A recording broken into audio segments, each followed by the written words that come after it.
Okay, so should we start? We'll give 5 more minutes. 1 or 2 more minutes, not All right, 5. 5 more minutes. Because doing it in and out. Okay. Okay. What?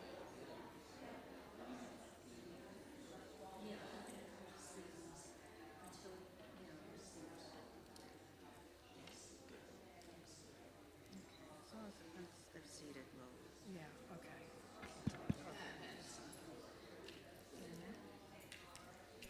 It's not going to go forever. Oh, it's good. It'll be good.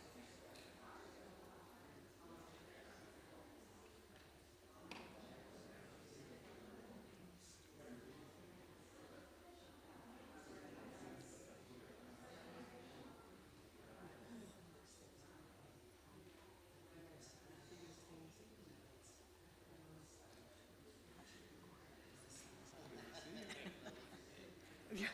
When she comes back. Yeah. Yeah. Yeah.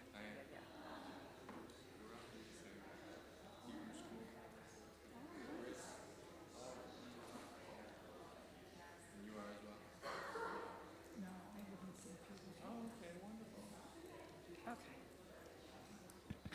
Okay. Have you been in the area? Good evening, everyone. I think we'll start to get this started. I know people will mosey in, but we want to make sure that we are respectful of our guests' time. So I am Susan Herron, and this is Arlene Lowett, and together we're the co-chairs of Social Awareness, put on by our wonderful sisterhood. And what we do with Social Awareness is bring important topics that are current to educate our members. And that's what we're here for tonight. So at any age, it's important for all of us to ensure that we take care of ourselves emotionally, physically, and fiscally. And so tonight's program, Getting Your Docs in a Row, is going to be a panel discussion educating all of us on how we can advocate for ourselves at any age. And at the end of the presentation, there'll be an opportunity for anybody who has questions to come up to the microphone, so we won't be running around like we usually do with the mic and miss anybody who has something important that they'd like to say. And then afterwards, we'd love you to all go through the door in the back of the sanctuary for some refreshments and some talking with each other, maybe about what you listened to tonight. So let's introduce our panel. To my right is Dr. Richard Meza. He specializes in internal medicine, and Dr. Meza will talk about medical requirements and adhering to end-of-life issues. And sitting next to Dr. Meza is Barbara Epstein. She's an elder law attorney, and she's going to be discussing states' requirements and legal documentation. Next to Barbara is Adam Abelson, Senior Vice President, Financial Advisor with Morgan & Stanley, and he is going to talk about how to set up financial plans for adults. It could be for you, it could be for extended family, it could be for children, and he'll take you through that. And then tying up everything in a bow at the end of our table is Dr. Linda Gervitz. She is a psychologist with Family Psychology Associates, and she's going to discuss how to facilitate discussions between parents, children, again, anyone in your family, so that they know what's going on, they know what your wishes are, and how to be able to handle your lives as you go forward. So, Arlene has one other thing to say, and then we'll get started. Yes, and I have printed out some, from a pamphlet, some information about documents, wishes, statements, and I've copied them. So you could come up, and if we run out, there is a master in the office, and they could help you out. So I think this should be helpful to everybody, and enjoy. Okay.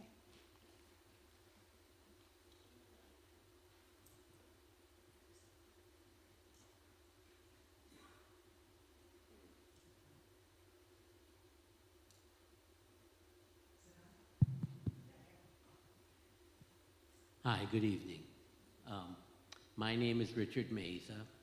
I've been a practicing general internist in Pinellas County since 1980. And I was in practice in Michigan before that time. My practice is general medicine, but mainly geriatrics. So I've come into this kind of issue many, many times. And I believe that's why these two wonderful women have appointed me to sit here and be number one. I started out, my medical degree is from the Ohio State University and did additional training in Baltimore, Maryland. But came here in 1980 when where Meese Countryside is now was a driving range and a cow pasture. Yeah. We were in a double wide trailer, and that's how I started my practice. So there's some very important things to discuss before you go see your healthcare provider. And I'll go over the things that I think are important for you to know. First, there's ACP, that's Advanced Care Planning. And that's an ongoing process in which patients, their families, or other decision makers, and their healthcare providers reflect on the patient's goals, values, and beliefs. Discuss how they should inform current and future medical care, and ultimately use this information to accurately document the patient's future health care choices. Clinicians like myself bear the responsibility of informing patients about their prognosis, what their future health issues are going to be, exploring treatment options, and helping formulate preferences based upon a risk-benefit analysis and their values whenever circumstances allow. The next most important thing after advanced care planning are advanced directives. And this panel will be talking to you and educating you on those items. But they are the documents a person completes while still in possession of decisional capacity. In other words, before dementia has set in, to ensure their values are reflected when considering how treatment decisions should be made on their behalf in the event that they lose the capacity to make such decisions. The primary instruments that serve as advanced directives documents are the durable power of attorney for healthcare, which will be thoroughly described by our lawyer, or healthcare proxy designations, and the living will. Given that preferences for life-sustaining therapy might change over time, advanced directives should periodically be revisited, usually every 5 to 10 years, particularly at times when there is a change in the person's health or clinical decision-making is needed.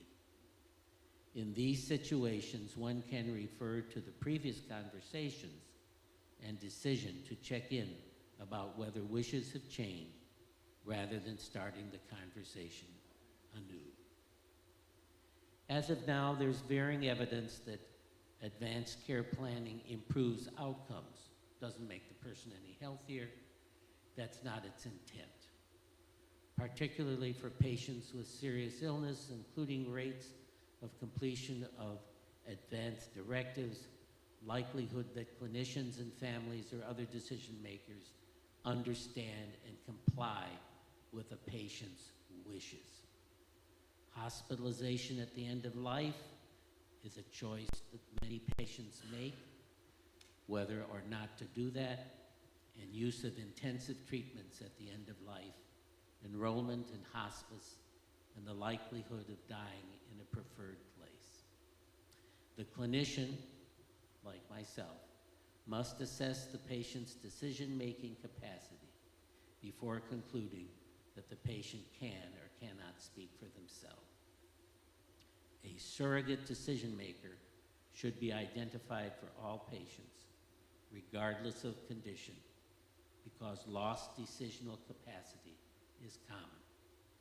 What's very helpful to me as a practitioner is when a patient and their family come in with the advance directives available, decisions regarding who the healthcare surrogate who will speak for the person if they can't speak for themselves, that there is a DNR, do not resuscitate, a DNI, do not intubate.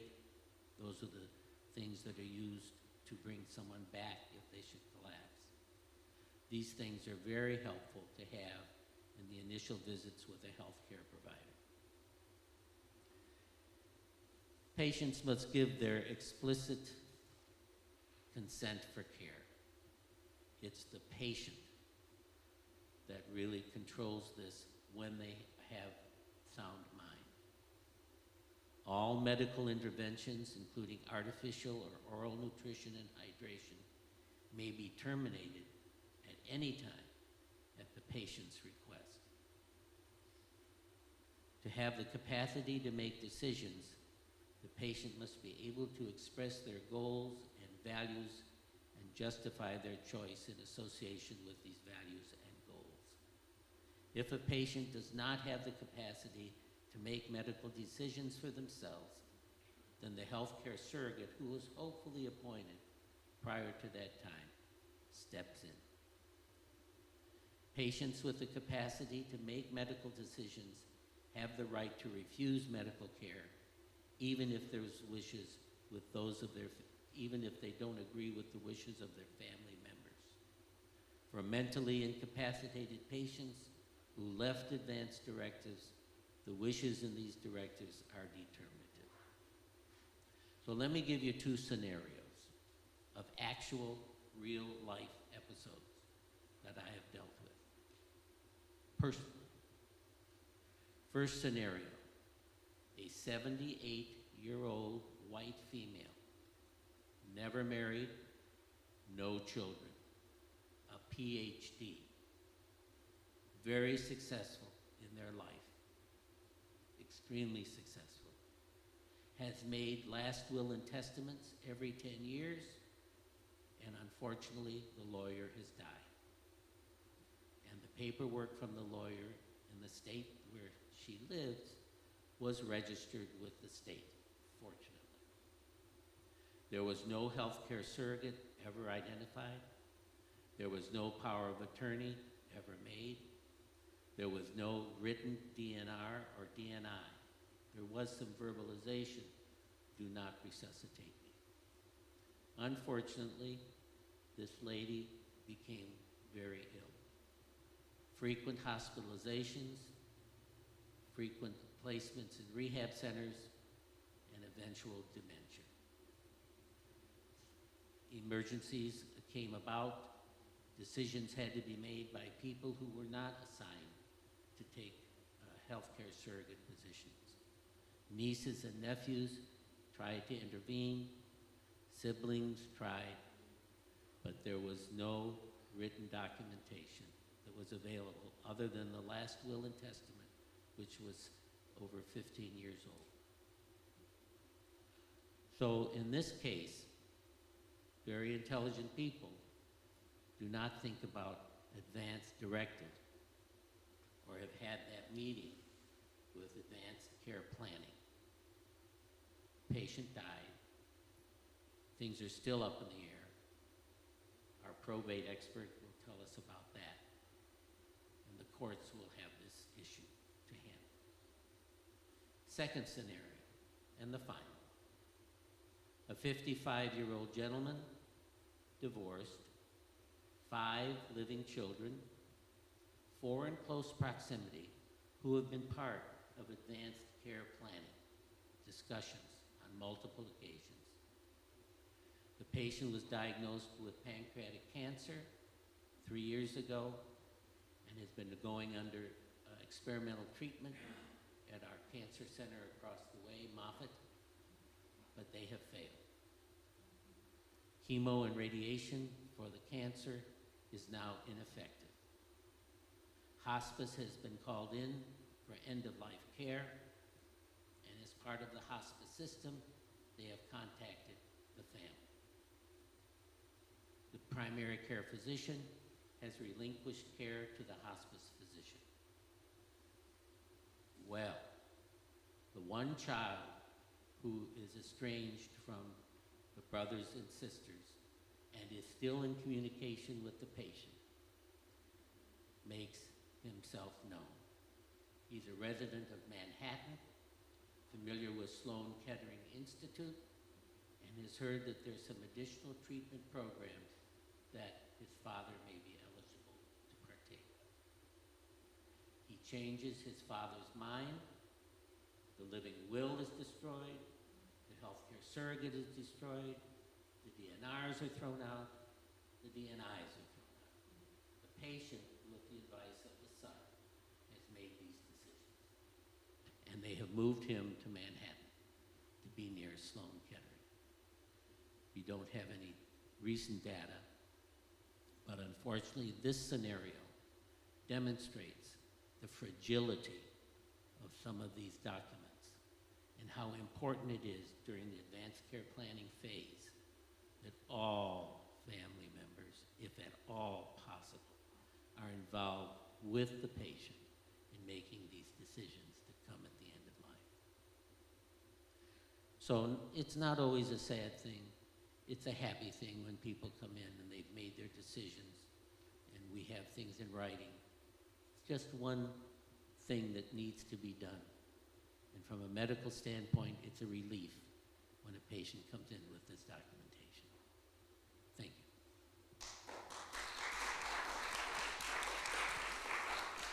Hi, I'm Barbara Epstein, and I noticed some people walked in, and I had given out some outlines, so I'm going to. Can I walk with the microphone? Okay. If you didn't get an outline, can you give that? Okay. Thanks.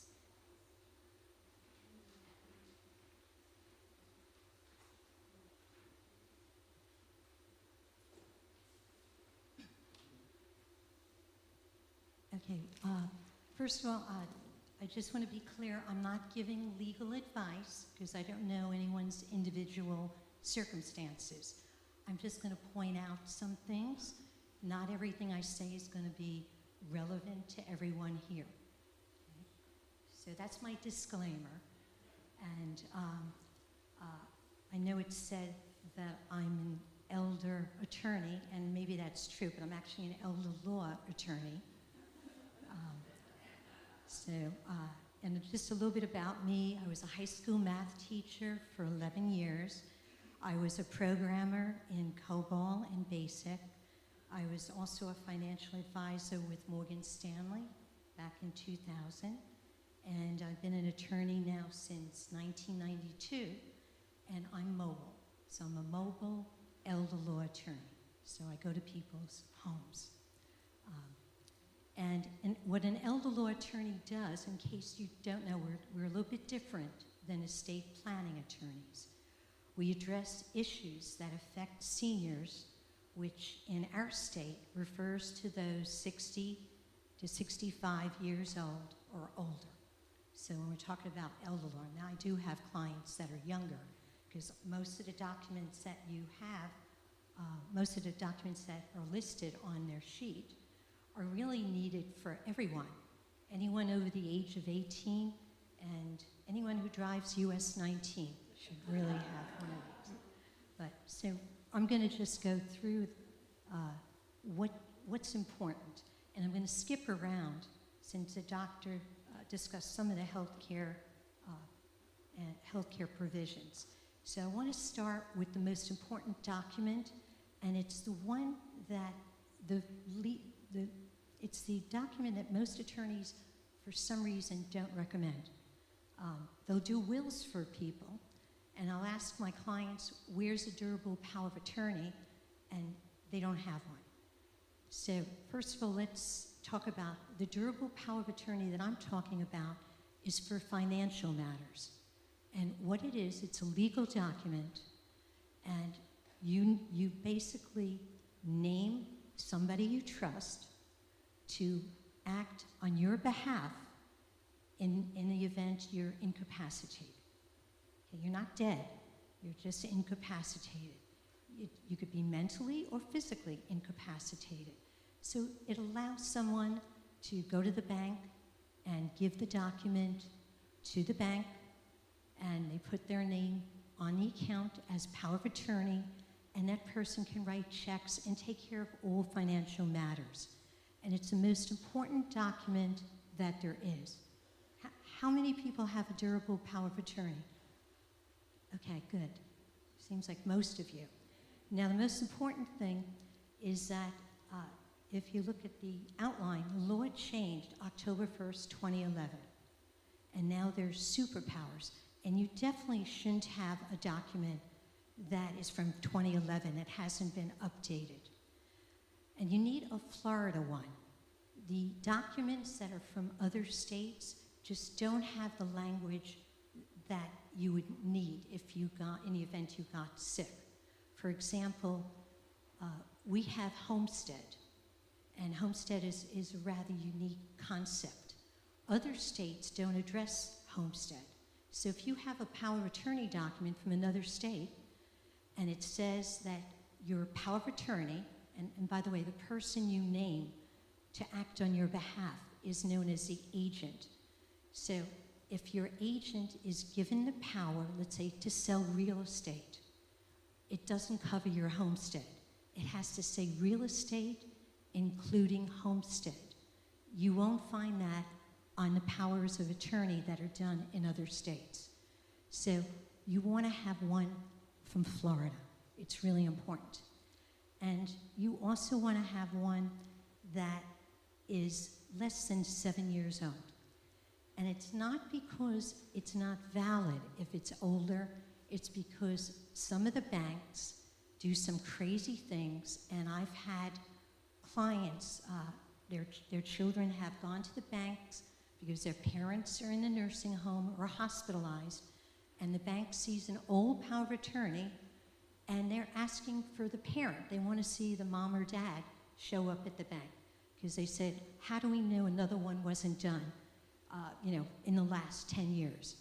So the elder law attorneys, as an organization, I'm part of a national organization, we all decided that we should tell our clients, you should get a new one done between 5 to 7 years after you've done the first one.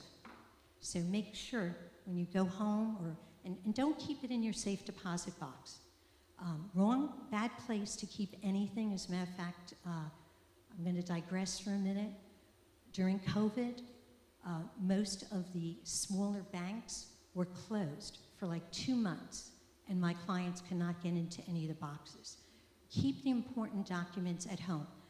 And keep in mind, too, if there's a hurricane, the banks that are first to close, and you're not going to be able to get important documents.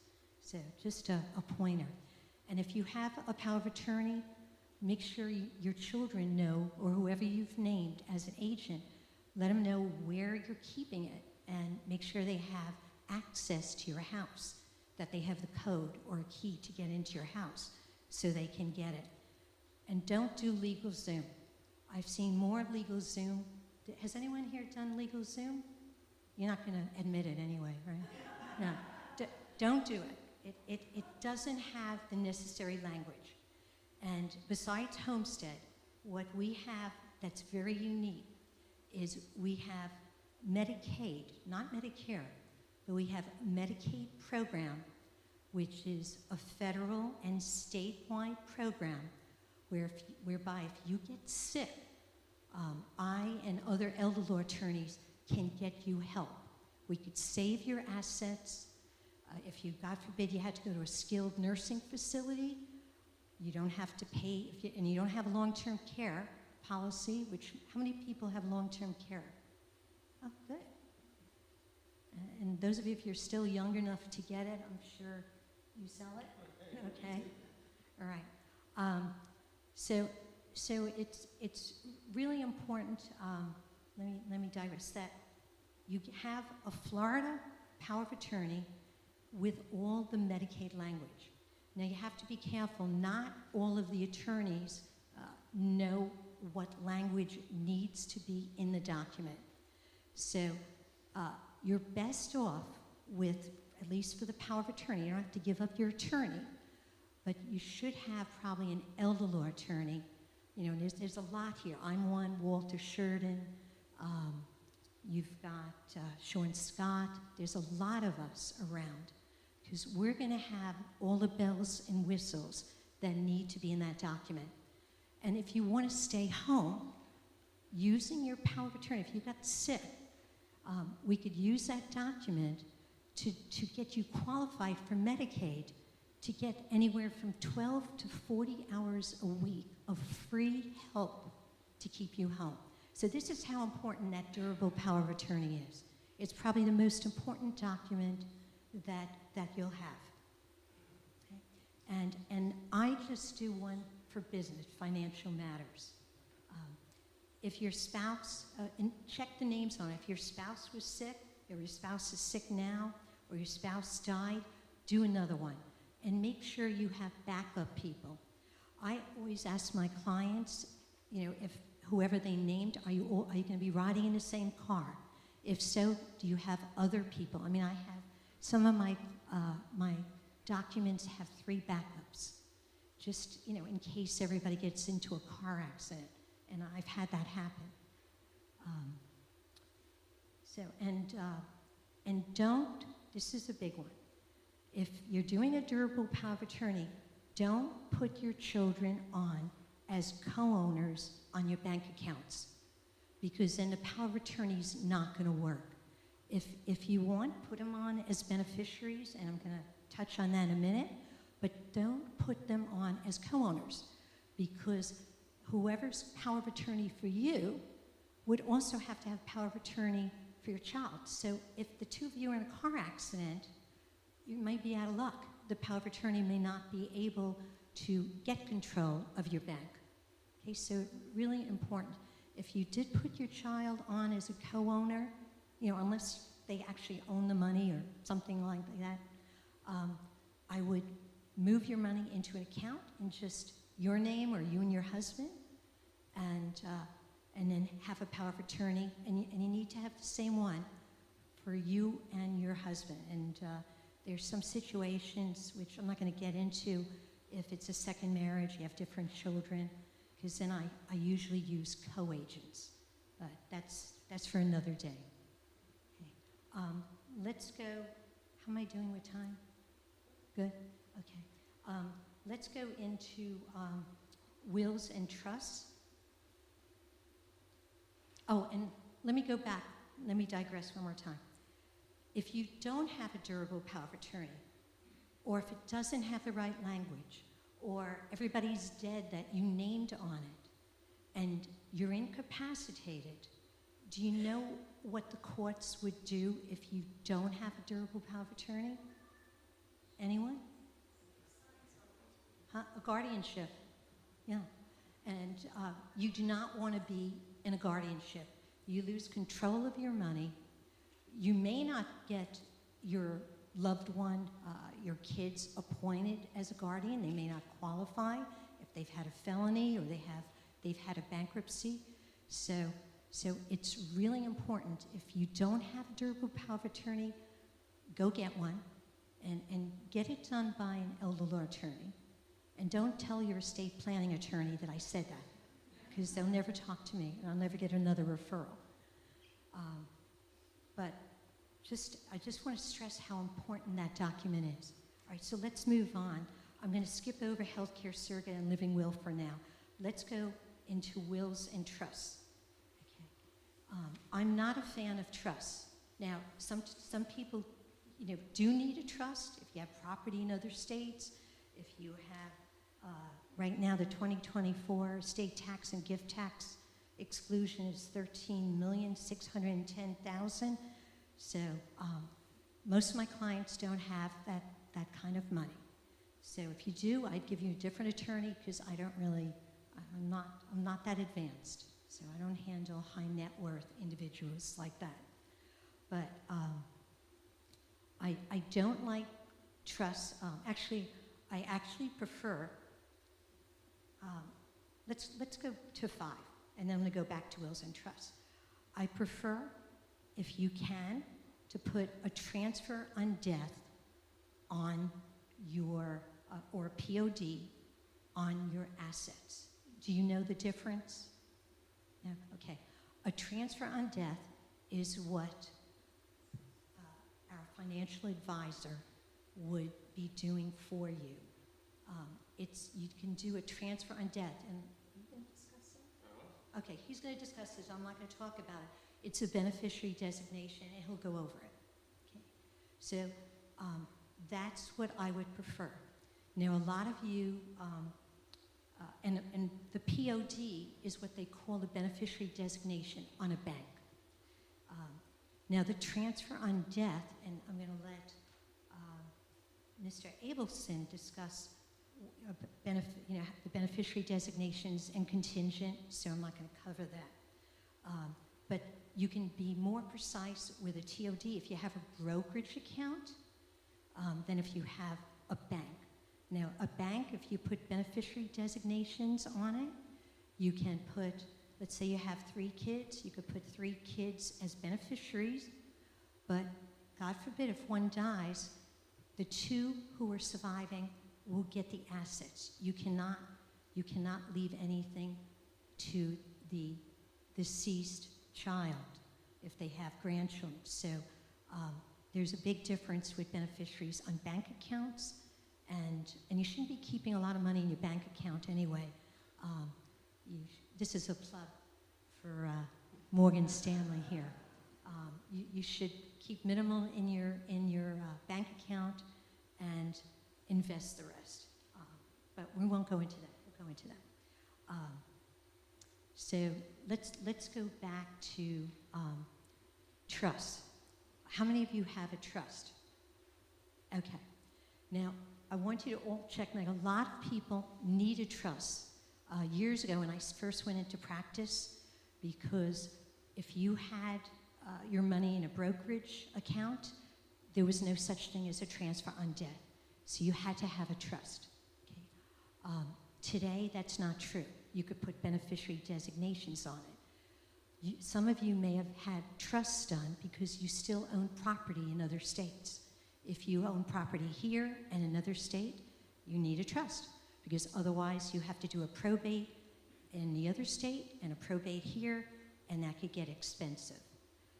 But if you can, if you have a trust, and take a look at the assets, if you have mutual funds, if you have stocks that are in that trust, so in other words, you have an account titled in a trust name, and it's with a brokerage house, you probably are going to want to, and I guess I'm not giving you legal advice, but you're going to want to think about retitling it in your name and putting beneficiaries.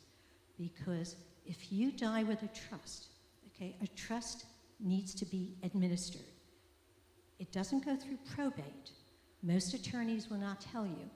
It goes through trust administration. And I get 2.25% of those assets. Florida has a trust code, and it's very involved. The trustee, or the successor trustee after you die, does not need to hire an attorney, but they would be foolish if they didn't, because it's very complicated. In the Florida statutes, the trust code has a whole list of things that the trustee has to do. And unless you're an attorney, you're not going to know how to do those things. And a trustee can be personally responsible. So you may want to revisit the trust and see, do you really need the trust? Can you put beneficiaries on it? And I just want to, how am I doing with time? Okay, all right, I got to wrap up. All right, let's go to Lady Bird deed. Okay. There's now a Lady Bird deed in our state, and there's about 10 states with a Lady Bird deed. What that is you can put beneficiaries, not all the time, in most of the circumstances, you could put beneficiaries on your deed. You do a new deed, and you could put your children. They're not on the title. They don't own your real estate. They're beneficiaries. Now, what's good about beneficiaries, and on anything, on real estate, on brokerage accounts, in our state, creditors can't come after any asset that has a beneficiary on it. So, just going back, if you have a trust, creditors can come after the money in a trust. And the vast majority of you have what's probably a revocable trust. It's not, it doesn't protect your assets. Creditors can get to it, which they can't get to anything that has a beneficiary designation. I'm out of time, right? Okay. So that's it. Sorry.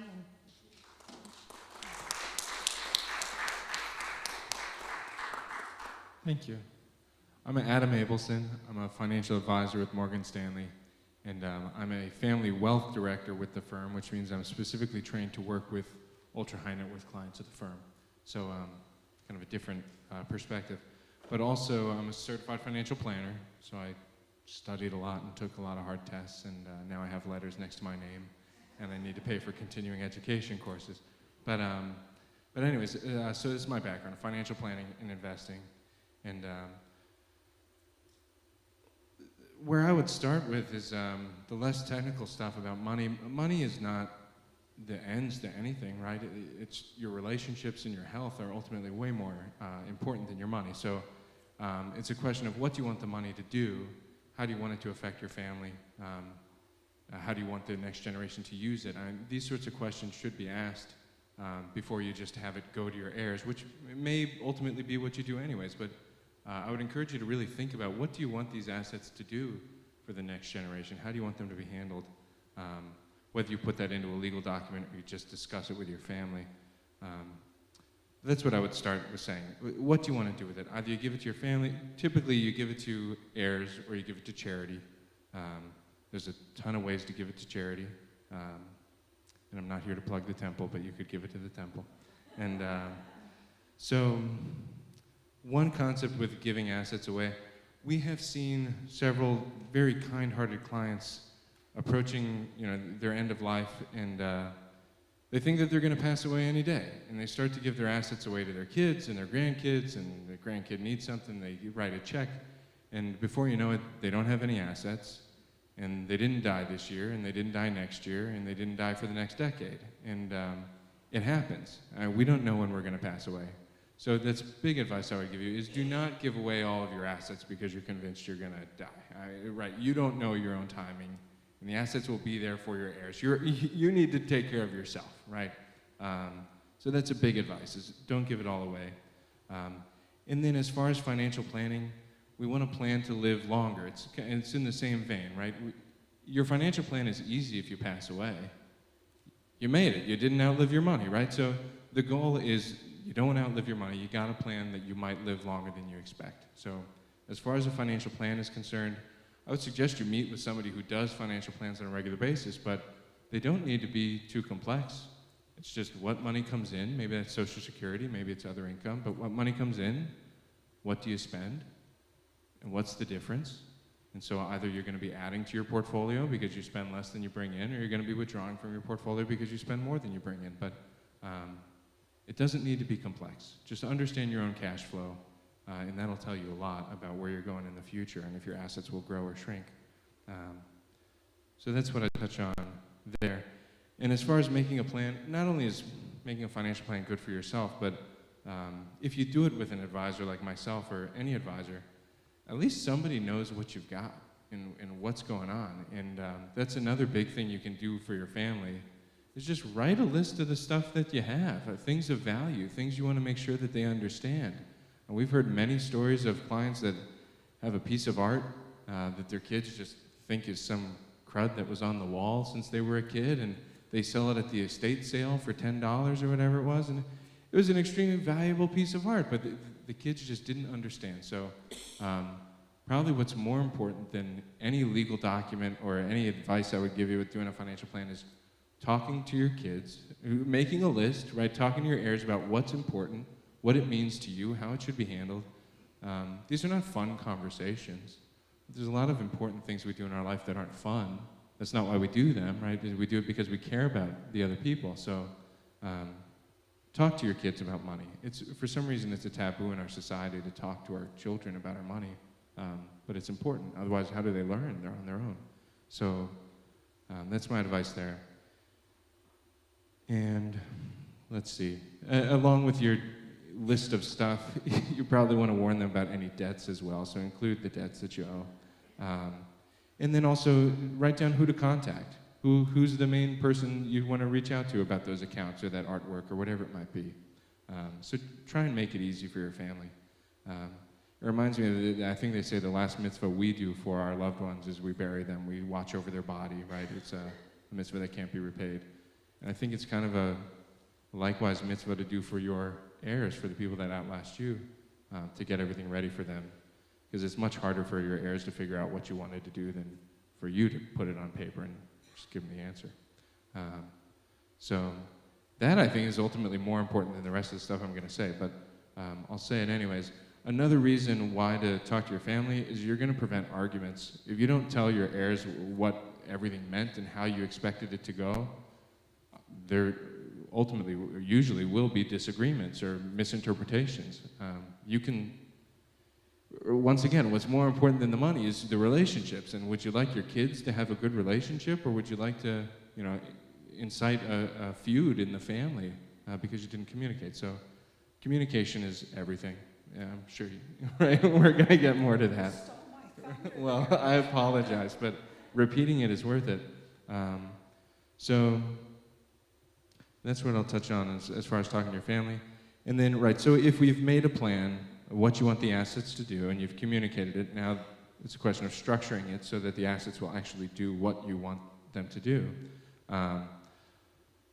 So I want to touch on just a few concepts here. One is probate court, just quickly. And probate court is a court, correct me if you have a different definition, but it's a court that decides what happens to your stuff if you didn't dictate what's going to happen to your stuff already, right? And your will be a part of that. But ideally, in most cases, you can avoid probate and just have the assets go directly to your heirs the way you want them to. Estate tax is something you'll hear about. Some people call it death tax. I remember in Trump's first election, he was talking about the fact that he's going to get rid of the death tax. And we saw crowds of people saying, yeah, no death tax. Death tax, estate tax, right, it applied to people with about $7 million at the time, or more. Right now it's $13 million or more. It doesn't apply to almost anyone, right? It's very unique cases. So estate tax is not really a concern for most people. Then titling. So transfer on death. Barb is right. You don't need a fancy trust. There are many cases where a trust is appropriate, and I will say that. If it's a second marriage, sometimes maybe you want your spouse to be able to live in the home that you paid for, but you want the home, ultimately, the value of it to go to your heirs. So you may want a trust set up that allows that to happen. So there's many, many cases.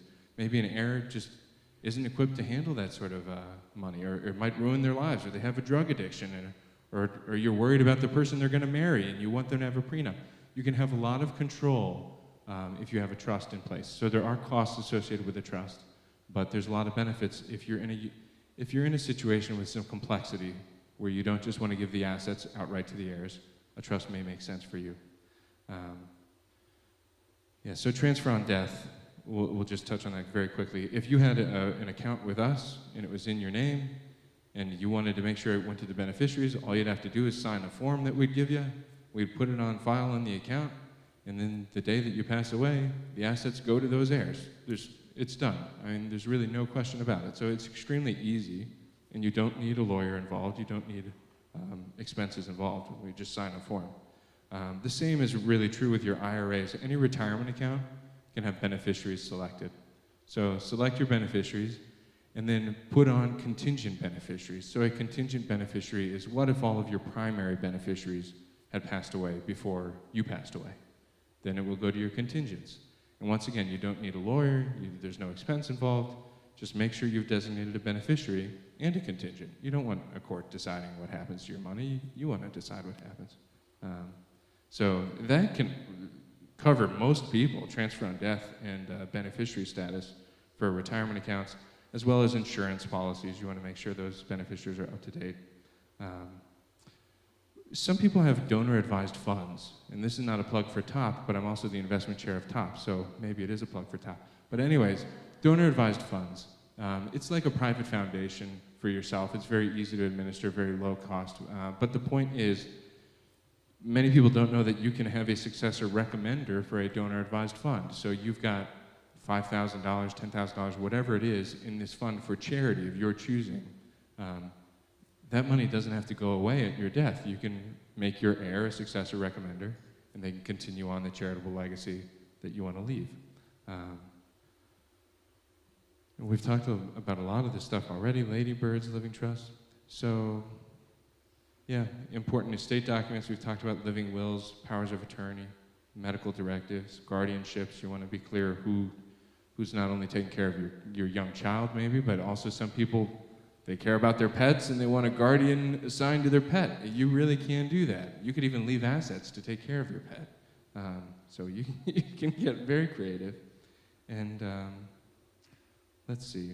Lastly, right, you want to be very picky about who would be the executor of your estate or your successor trustee on your trust. That person's going to ultimately execute what the document says. In my opinion, really what you've done with any of these legal documents is you wrote out what you wanted to happen, but then you've passed away and you're not there to enforce it. So somebody else needs to enforce it, whether that's a corporate trustee who will just go by the book of what's written, or a family member or a friend.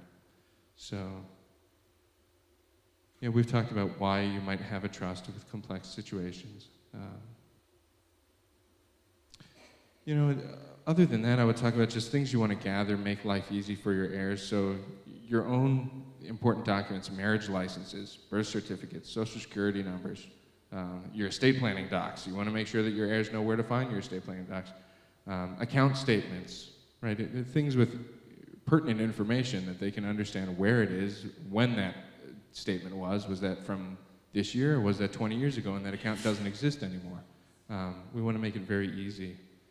And a new category that confuses me, to be honest, is digital assets and digital stuff. I mean, your Gmail account.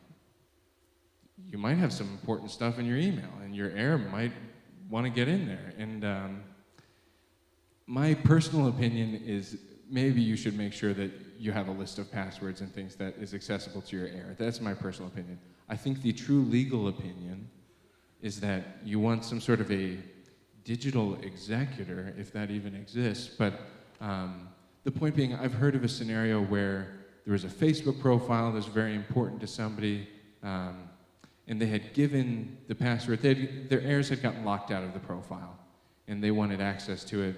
But because the heirs said, that they had been given the password and information by the profile owner, that really was a voiding of the terms of service of the account, because you can't share your account information, your login information with another person.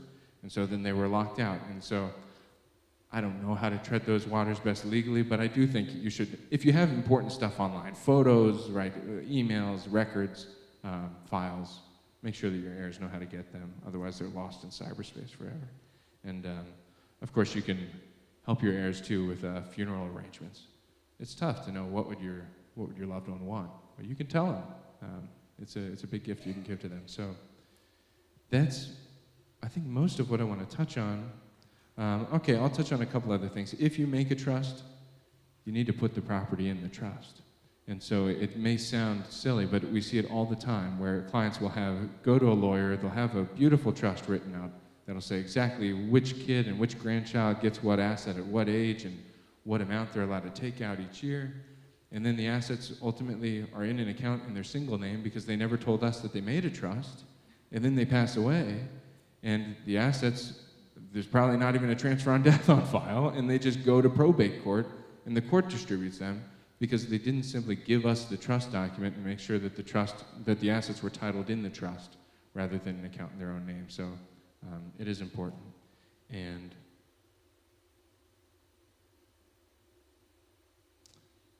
yeah, one other thing is if you have a pension, I know they're more and more rare, but you want to make sure that if your pension has a survivor benefit, you've specified who you want that survivor to be. And with that, I'm curious to know what questions you have, but I know we're not done yet, so I'll stop, and thank you for your time.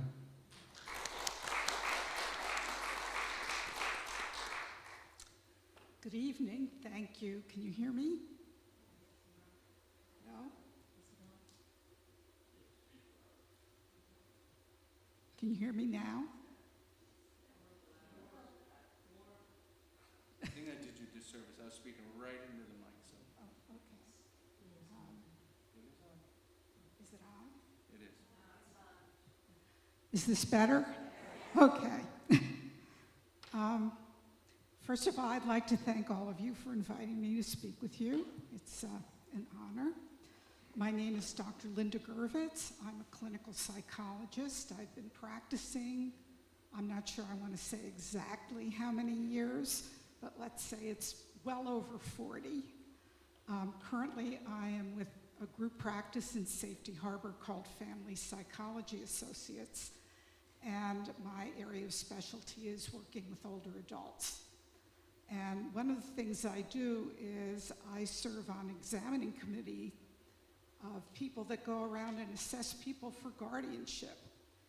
And I'd like to emphasize that I agree also, this is the last thing you want to have happen to you. So it's really important to follow through on all of the things. Can you still hear me? Okay. On everyone here is talking about.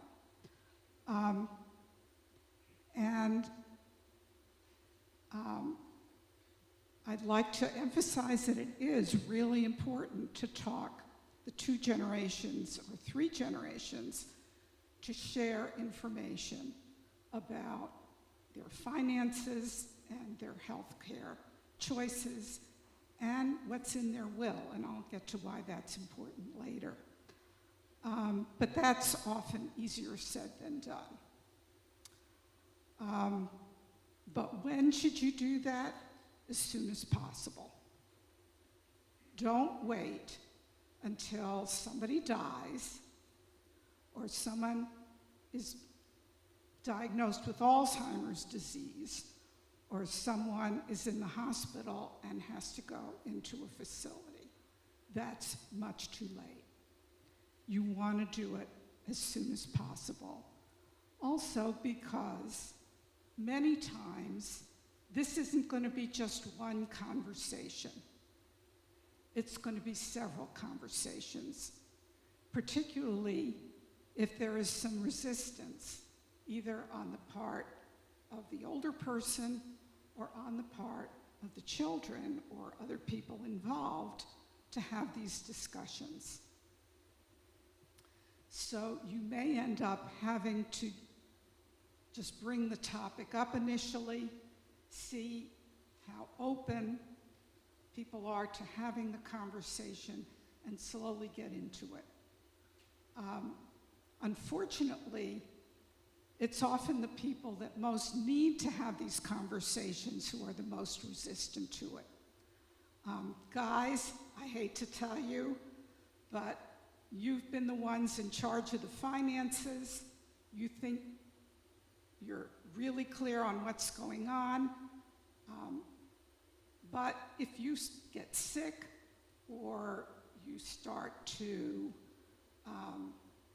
have problems with your memory or your judgment is not so good anymore, or you die and your wife, who knows nothing about your finances, has to take over, believe me, you don't want that to happen. So making sure that everyone's on the same page with this is really critical to make sure that your healthcare decisions are carried out, that your finances don't fall apart, that people know where to go and what to do if they need to. I'm going to recommend a book, and I should have written it down on something that I could pass out, but I didn't. But it's called Mom and Dad, We Need to Talk: How to Have Essential Conversations with Your Parents About Their Finances. It's by a gentleman named Cameron Huddleston, and I'm sure you could go to your library or go to Amazon or whatever and order this book. But it's really important. There was a survey by a group called Go Banking Rates, who found that 73% of people in the United States that they surveyed had not had this conversation with their family members. That's a lot of people. And that's one of the reasons why I spend a lot of my time assessing people for guardianship. So this is really important.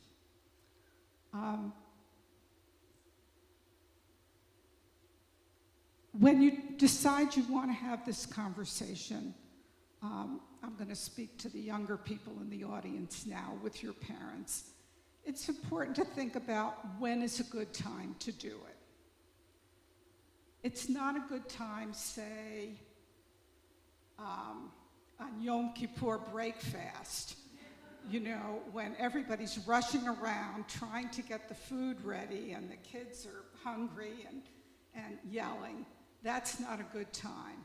Pick a quiet time when nobody's having an argument with each other, when you think that your parents might be open to this kind of a conversation. And just let them know. You know, I think it's really important that we talk about what your wishes are in terms of your health care or your finances, so that just if anything happens, I'll know how to be helpful. That's a good way to start. If you find you get a lot of resistance, maybe there's one child in the family who is closer to your parents, and they're the ones that should bring this up. I know that this book recommends that all the children get together with their parents together. I don't think that's a good idea personally. I think people are going to feel kind of picked on.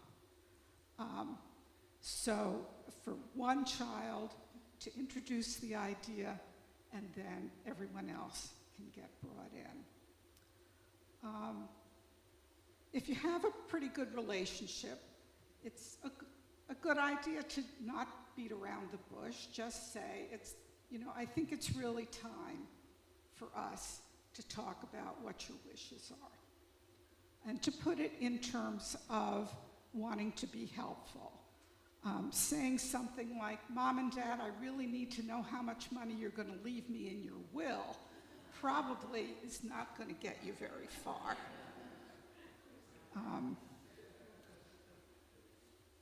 It might also be helpful to make an appointment, to say, Mom, next time we get together, or Dad, I'd really like for us to have a talk about your wishes. If you have any paperwork, maybe you could bring that and we could all look at it together.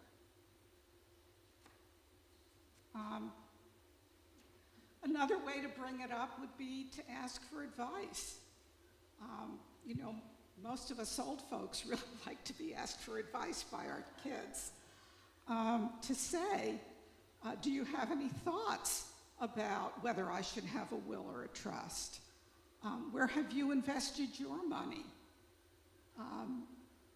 Do you think it's a good idea to have a living will? What would you do with it if you had one? And bring the topic up that way. That might be a better way if you feel like you're getting some pushback.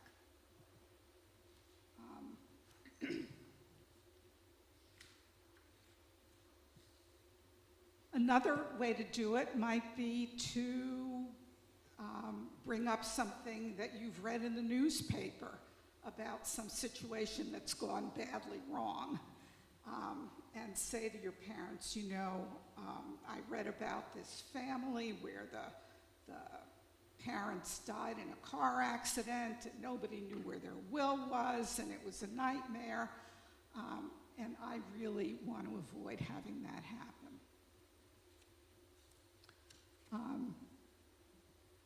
Or to say, Mom and Dad, I've come up with a will and I have a health care surrogate, and I want to give that to you and show it to you so that in case, God forbid, something happens to me, you would know where to find those documents. And then that's a way to start the conversation about their documents.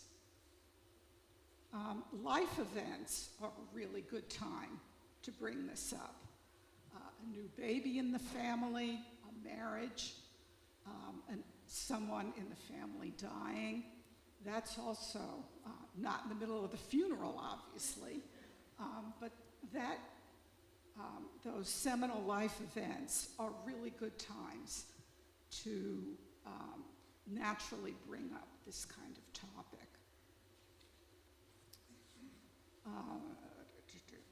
Okay. I think it's really important, and again, I'm addressing the younger people in the audience here, to really be sure that you're respectful and not imply that you think your parents are idiots who don't know what they're doing and that you need to step in because they're losing it, even if they are.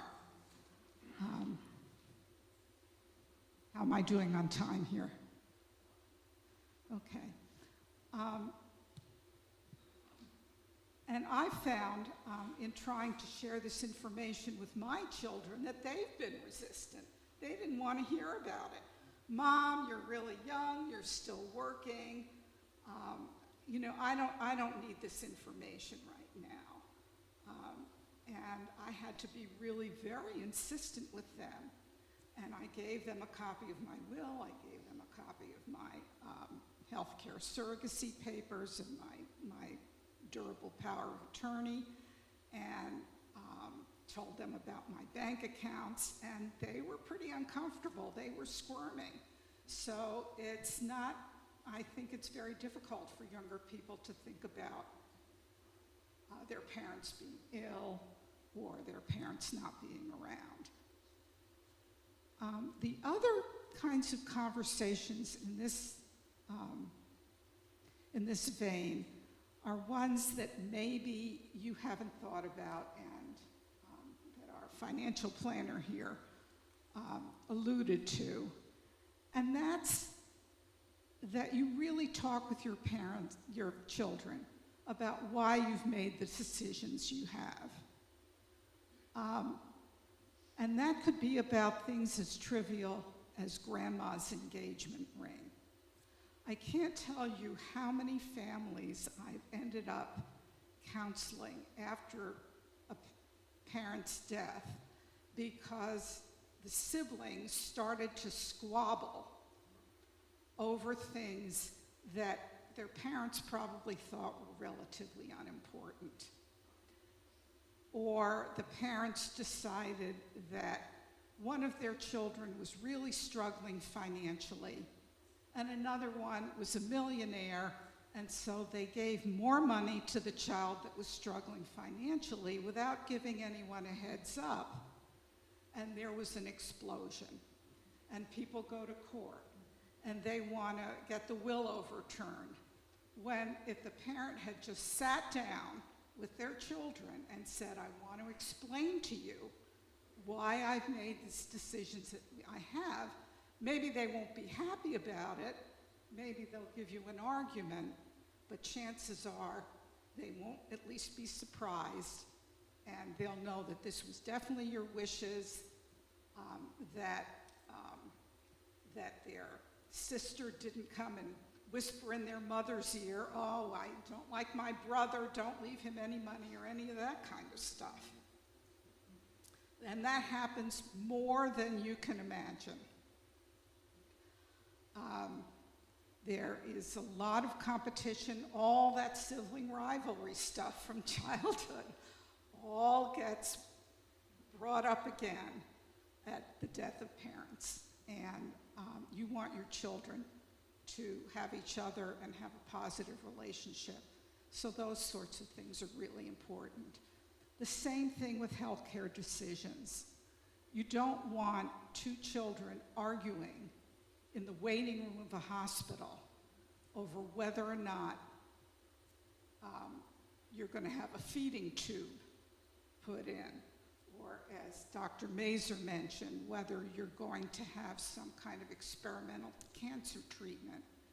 If you sit down with your children and explain to them what your wishes are and why you feel that way, chances are, if they're in that situation, they'll be working as a united front instead of arguing with each other. So I think that's about all I have.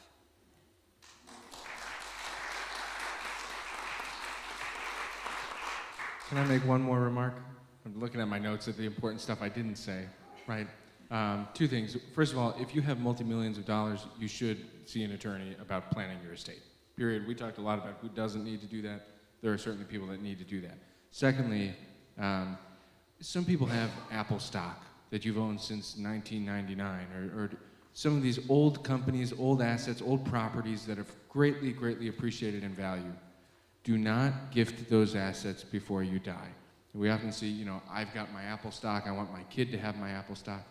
When you pass away, financially speaking, when you pass away with your Apple stock that you paid 0 cents for and now it's worth $10,000, if you were to sell it today, you're going to pay, if it's $10,000 and you've got a zero cost basis, right, it's all gain, you're paying $1,500 to the government. You're paying capital gains tax. If you pass away, all of a sudden your cost basis goes from 0 to $10,000. It gets stepped up, so your heirs have no tax to pay. They can sell it day one, they got no taxes. It's an incredible thing that only happens once in your life. At your death, do not gift, and we see it too often, do not gift highly appreciated assets, do not sell highly appreciated assets, right? Die with them in your possession, and your heirs get a full step up of basis, so they pay no tax in selling those assets. That's my last thing I wanted to say, so thank you.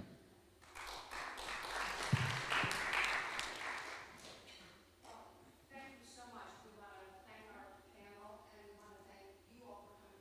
Does anybody have any questions? We have the mic here, so if anybody would like to ask anyone on the panel a question, please stand up and address the mic.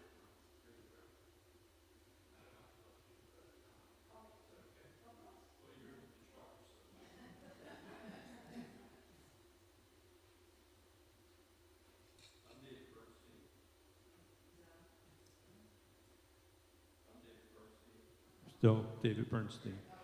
And I want to thank the committee and you ladies for putting this together. Really great. And I'm a retired geriatrician and have worked alongside Dr. Meza for years, and we've seen many of this stuff. It's real. And I wanted to share a personal experience or two just to validate what was said. And Adam's example of how you set up your trust and don't put your second wife as a condo owner in your trust. It was terrible. I was the doctor, and I'd walk with the man who was going to die and have his second wife put out on the street. And he said, I said, you did this. You had a chance to fix this, and you did this. And she's also my patient, and this is highly uncomfortable, and it's avoidable. But I'll tell you a good thing that I heard near the end and that I learned from my experience, and we have family meetings now. At least we've had 2. And when we do them with everybody in the room at the same time, because there is a tendency for people to hear things differently when the conversation is not together. So on our first one, 3 of the 4 families were at our retreat. We zoomed in the 4th one so that everybody heard it from my mouth and Melissa's mouth at the same time, and there could be no question. On the second family meeting, we went into more detail. We talked about our trust the first time, and then second time we talked about our foundation, a plug for TOP, and Temple for getting stuff too. And that went really well. Of course, we had to lock everybody in the room and make sure the kids were asleep, but they all heard us, and they thanked us, and they shared that story with their families, and subsequently their families did some of the same things. So we're bumping up that 30% that do that. I think it's a really low number, and it's sad.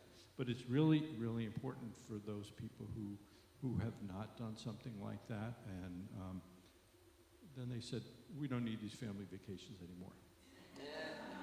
But we will continue to do that and continue that conversation, and I encourage it despite the discomfort that may be associated with it.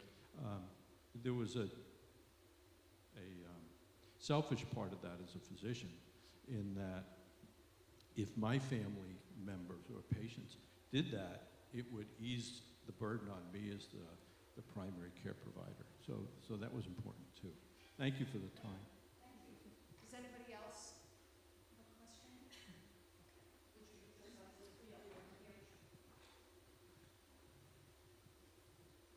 This is a question for Dr. Meza. The advanced care planning, is that a form per se, or is it something you want us to write and bring to you, or how do you prepare that?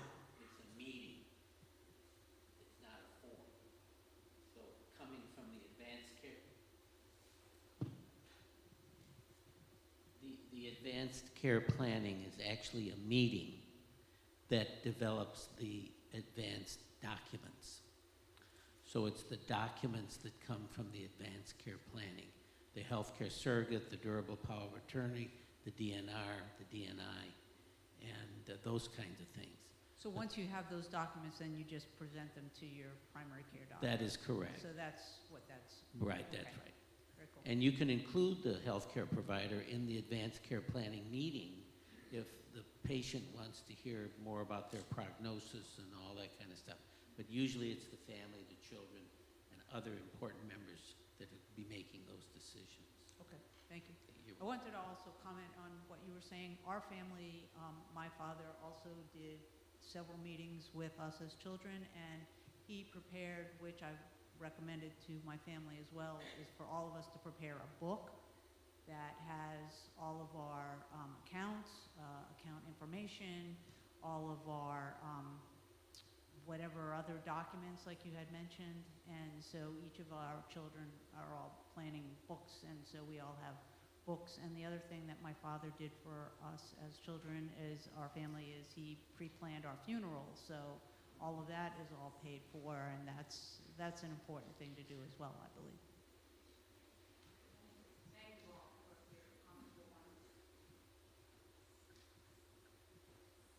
Thank you.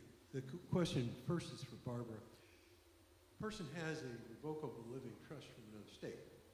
Obviously, it's got to be revised for Florida. And what I think you said is you're limited in your practice to the medical type documents, not the trust. So do we need two different lawyers? No, no. No, if you need a trust, I can do a trust. I'm just saying the vast majority of my clients, I find, no longer need a trust. Unless it's a second marriage. They both have children from their prior marriages, or they still own property in other states, or those who are above the $13 million threshold, I usually send them to Linda Suzanne Griffin. Not my problem. Not my problem. You can have one attorney to do both. Right, Okay.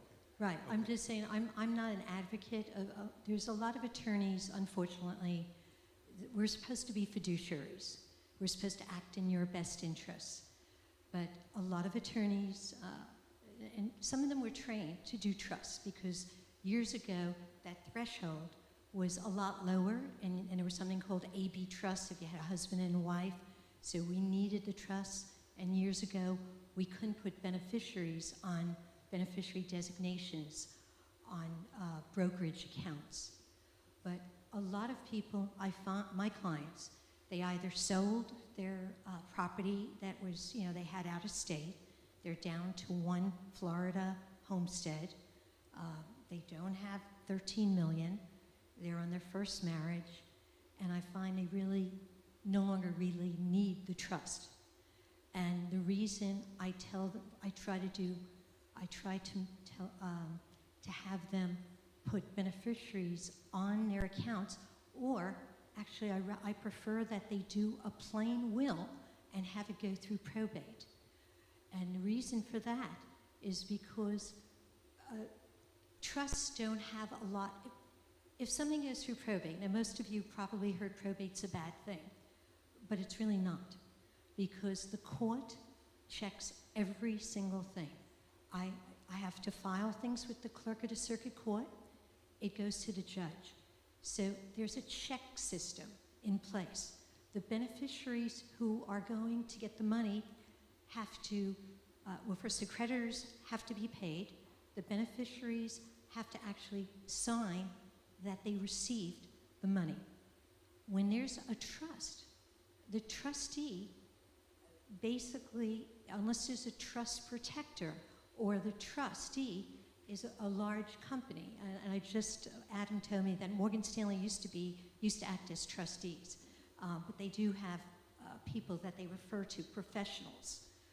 I'm not in favor of having a relative putting a child where there's going to be a fight over the money, you put one kid in charge.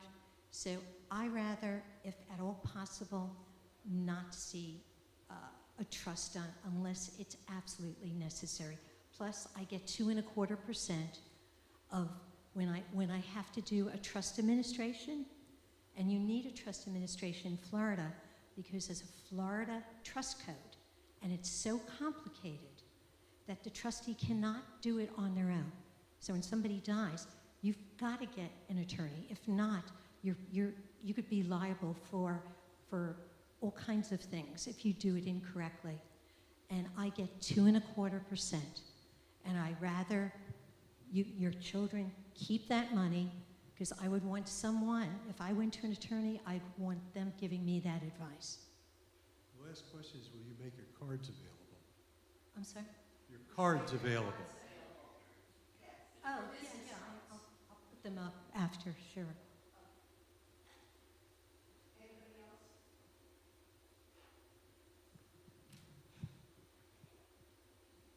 Hi. For clarification, is the trustee and the executor the same thing? No? No, I would just say a trustee is associated with a trust. The executor would be, an executor is usually associated with a will or an estate. A trustee is specifically associated with a trust. But in my opinion, they're very similar. Right? It's the role of making sure that what you wanted to be executed is properly executed. Okay.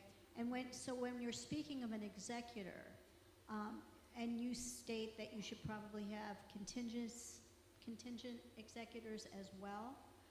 okay, you're trying to, well, first of all, we don't, just so you know, in Florida, we don't say executor. So if you ever hear the term personal representative, that's the name that's the title we use in Florida. Okay. And the personal representative is the same as executor, and that's the person who's in charge of making sure that the assets go from the decedent to the beneficiaries. So, you know, it goes through probate, and they have to be represented by an attorney unless there's only one beneficiary. And if there's only one beneficiary, they can, by law, do the probate themselves, but again, it's so difficult, they're not going to know what they need to do, and they need to pay creditors, and it's a whole process. And trustees are in charge of the trust administration, so there's a little bit of a different role in what the law requires to be filed, but that's where the attorney comes into the attorney will tell them what needs to be filed, what they need to do. We pretty much produce all the documents. Okay, so let's say you have a personal representative, let's say you have some CDs and what have you, and they all have beneficiaries on them. Do they have to live in Florida? Oh, good question.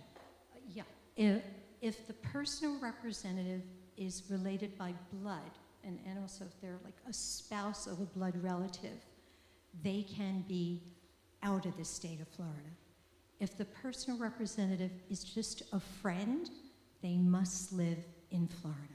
I never knew that, and that Yeah. was a question. Yeah, that- we're trying to change that, but we haven't done that yet. Okay, thank you.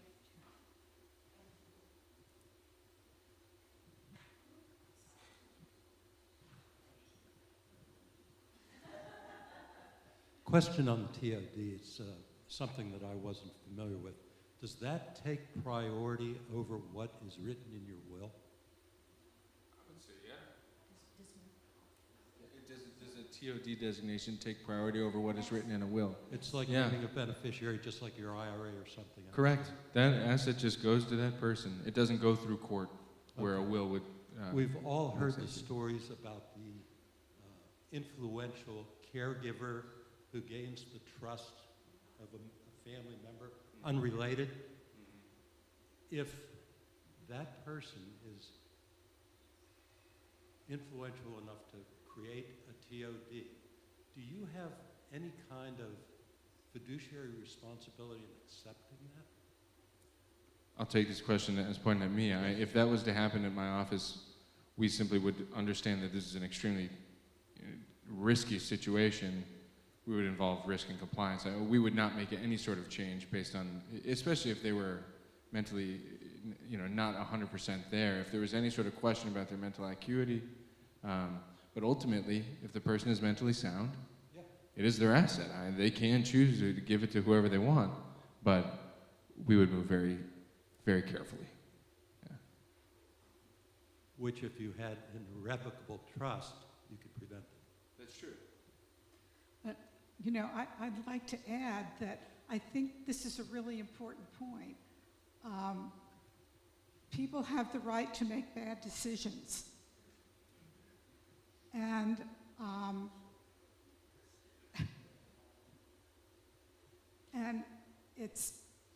it can be frustrating, it can be upsetting, but unless someone is mentally incapacitated, they have the right to do stupid things.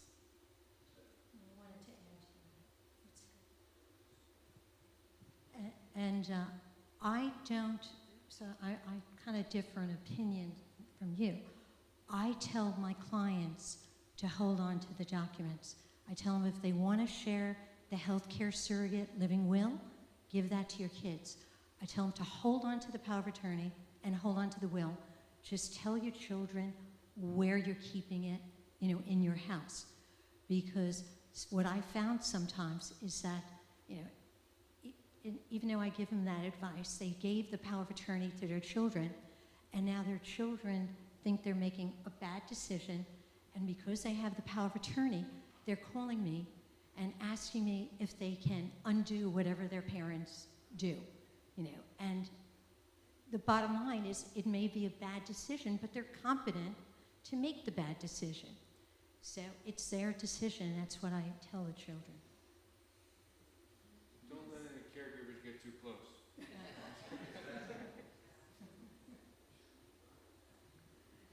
Thank you. Two quick questions. You mentioned that, just to clarify, you mentioned in order to be an out-of-state personal representative or executor, that they have to be a blood relative, can't be a stepchild situation to be accepted in Florida? Okay, and the other thing, if you could speak to, you mentioned that it was 2.25% that the charge is to administer a trust estate. Can you speak to how that compares to administering a probate estate? Sure.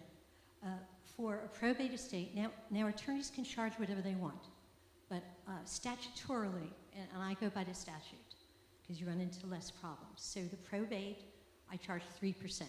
So I get 3% of the assets, and in a trust administration, I charge 2.25%, and that's of the assets. And if the trust continues, and a trustee, in other words, most trusts terminate, and they distribute the money. You know, there's a process, and the money's distributed, and that's the end of the trust. But sometimes the trust continues because there's children who are irresponsible. So parents try to rule from the grave. I don't really like that. So then I continue charging, and usually it's by the hour, you know, after that point. Okay, and is that percentage for either situation, is that based on what's just in the trust estate and or in just the probate? So like in the situation where, you know, you have the trust and some assets got titled into the trust, but some didn't, is that fee calculated on the total estate value or just what's titled in the trust portion? Good question. Just what's in a trust. Okay. Now, homestead, and unfortunately a lot of attorneys, I notice they're not really doing the right thing. If the homestead is included in the probate, okay, it's really not. There's some legal documents we have to file, but it's not really considered part of the probate. So homestead, the attorneys are supposed to charge a flat fee, and for the paperwork that I have to do at somebody's death, I charge $1,500 is my flat fee, and then 3% of the rest of the assets. And so just an FYI, a lot of the attorneys include the homestead with the total assets, and it's just plain wrong. It's not the right thing to do. Thank you.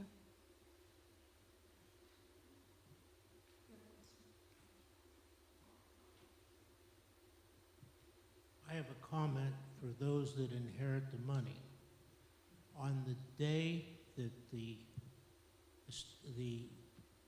real property is transferred to you, make sure that the fiduciary changes the Social Security number to yours.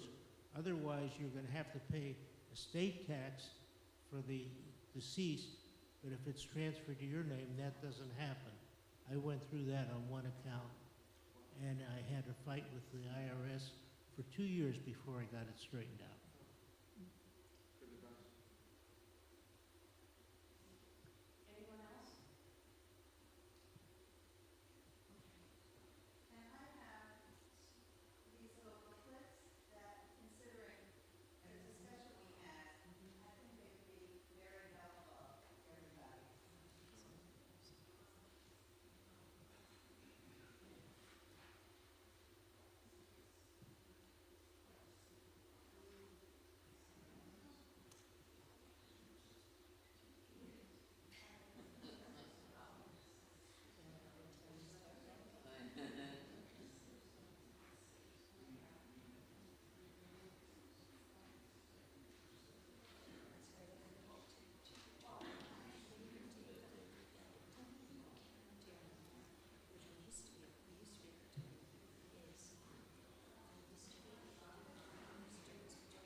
We want to thank our panel for such an informative, wonderful evening.